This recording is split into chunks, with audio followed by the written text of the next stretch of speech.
La ansiedad. ¿Quién no la ha sentido alguna vez? Es esa sensación tan común, esa sombra de preocupación o esa tensión en el cuerpo que a veces ni sabemos de dónde sale. Pero aunque es algo muy extendido, también es de lo más incomprendido. La buena noticia es que, lejos de ser una sentencia, es una condición que se puede aprender a manejar. Hoy vamos a desglosar qué es exactamente y, sobre todo, cómo se puede empezar a construir un camino de vuelta a la calma. Para tenerlo todo claro, vamos a seguir una ruta muy sencilla. Primero, vamos a aprender a reconocer las señales, a saber cuándo la ansiedad nos está dominando. Después, exploraremos las herramientas profesionales, como la terapia y también la medicación.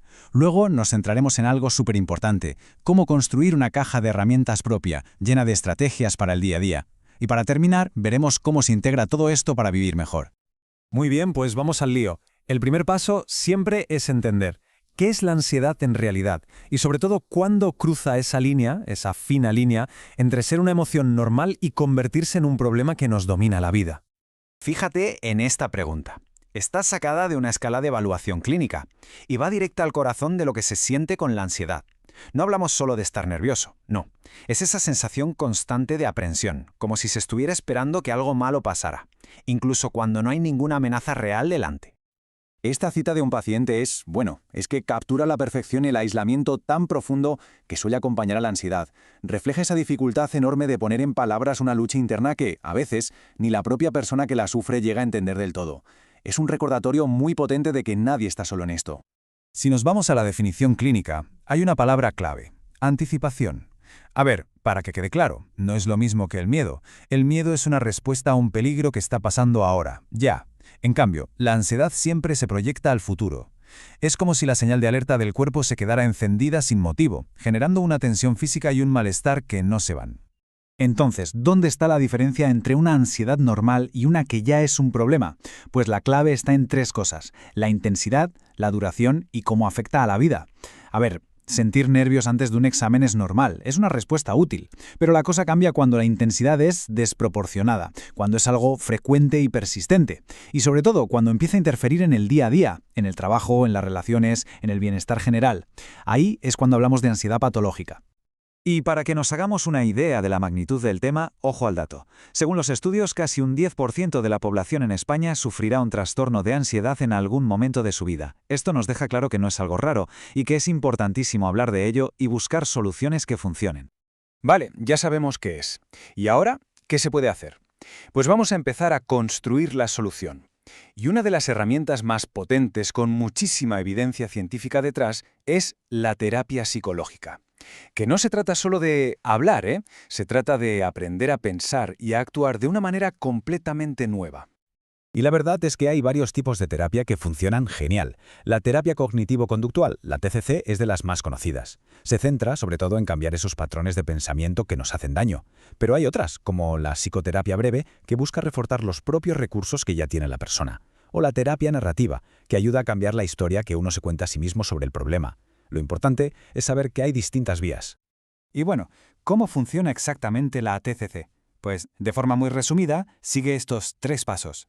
Primero, se aprende a cazar esos pensamientos negativos que aparecen solos, casi sin darnos cuenta. Segundo, se entiende cómo esos pensamientos activan una especie de falsa alarma en el cuerpo, que es lo que genera los síntomas físicos. Y tercero, y lo más importante, se aprenden técnicas para cuestionar y cambiar esos pensamientos, o sea, para romper el círculo vicioso. Pasamos a otro tema importante: la medicación. Es un asunto que, a menudo genera muchas dudas y preguntas, pero es fundamental entender que, si se utiliza bien, puede ser un apoyo increíble en todo el proceso de recuperación. Esto es lo primero que hay que tener clarísimo.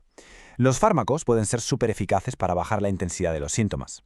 Crean como un espacio de calma, un respiro que permite precisamente trabajar mejor con otras herramientas como la terapia.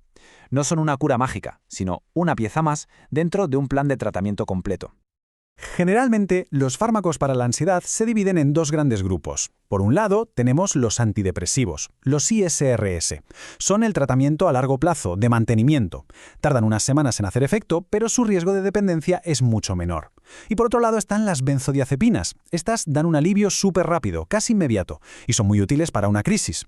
Pero, y esto es clave, su uso tiene que ser a muy corto plazo, porque el riesgo de dependencia es alto. Aquí lo fundamental es no ser un sujeto pasivo. Hay que tomar un rol activo en el tratamiento. Y una forma de hacerlo es preguntar. Hacer este tipo de preguntas al médico, al psiquiatra, entender el porqué de un medicamento, el cómo funciona, el para qué sirve, todo eso no solo reduce la incertidumbre, sino que es un acto de empoderamiento que hace que todo el plan funcione mucho mejor. Y ahora, salimos de la consulta porque más allá de los profesionales, hay un mundo entero de estrategias que se pueden incorporar en el día a día. Esto es lo que llamamos la caja de herramientas personal, la que nos da el poder de gestionar nuestro propio bienestar de forma activa. La idea de una caja de herramientas es muy potente. ¿Por qué? Pues porque significa que no se depende de una única solución. Significa que se pueden combinar diferentes técnicas, diferentes estrategias, según lo que se necesite en cada momento. Se trata, en definitiva, de pasar de un rol pasivo a uno totalmente activo en la propia salud mental. Y ojo que esto no es cosa de pensamiento positivo y ya está. No. La ciencia respalda muchísimas de estas herramientas. Estrategias como el mindfulness, el yoga o incluso la musicoterapia tienen estudios serios detrás que demuestran que funcionan.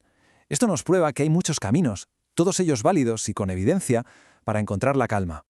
Venga, de todas esas opciones vamos a destacar algunas que son clave. El ejercicio físico, por ejemplo, ha demostrado ser un ansiolítico potentísimo. Las técnicas de relajación, por su parte, van directas a calmar la respuesta del cuerpo al estrés. Y la psicoeducación, que es básicamente entender lo que pasa, justo lo que estamos haciendo ahora, da un control increíble. Me encanta esta frase. Está sacada de una relajación guiada, y es que describe la sensación a la perfección. La idea no es luchar contra la ansiedad, sino más bien dejar que pase, como las olas en la orilla del mar, permitiendo que la calma poco a poco ocupe su lugar de una forma natural. Y con esto llegamos a la última parte, que es la que lo une todo, la integración. Porque claro, tener un montón de herramientas está muy bien, pero el cambio de verdad llega cuando se aprende a usarlas, a combinarlas de una forma personalizada en la vida real. Y este es probablemente el mensaje más importante de todos. Si hay que quedarse con una sola idea, que sea esta. La ansiedad es una emoción humana. Es normal. El objetivo no es eliminarla por completo. Eso no es realista. El objetivo real es aprender a gestionarla, a bajarle el volumen, para que deje de ser la protagonista y nos permita vivir una vida plena y con sentido. Esta cita anónima de un paciente nos recuerda que la recuperación es un proceso. No es una línea recta, tiene sus altibajos, necesita esfuerzo y muchas veces ayuda. Pero sobre todo nos demuestra que es un camino que se puede recorrer y que sin ninguna duda merece la pena. Y todo esto nos deja con una última reflexión. No se trata de cambiarlo todo de la noche a la mañana. El camino puede empezar con algo muy pequeño, una relajación de 5 minutos, una caminata corta o simplemente seguir informándose sobre el tema. Así que la pregunta que queda en el aire es, ¿cuál podría ser ese primer paso, por muy pequeño que parezca, para empezar a construir desde hoy un mayor bienestar?